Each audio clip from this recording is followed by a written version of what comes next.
Oops, wait lang kapatid. Wait lang.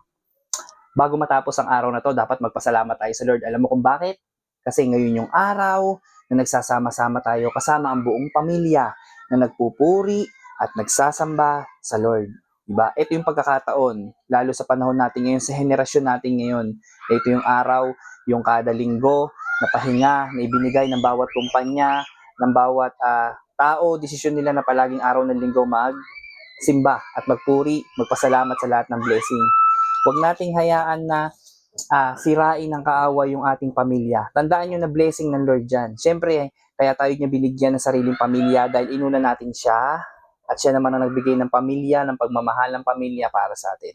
Huwag nating hayaan na sirain ng anumang gawa ng kaaway. Siyempre, ano magpapatibay sa pagmamahala ng buong pamilya? Alam niyo ba kung ano ang salita ng Diyos? Alam ko na may part na nakakahiya. Alam ko may part na mahirap. Pero subukan mo kapatid. Huwag mo nang intayin na makaranas ka pa ng pagdurusa na darating ang point na nai-stress ka, madidepress ka. Saka mo lang siya makikilala. Huwag na. Ngayon pa lang nabuo ang buong katawan natin. Ngayon pa lang nabuo ang kalakasan natin na nanggagaling sa Kanya.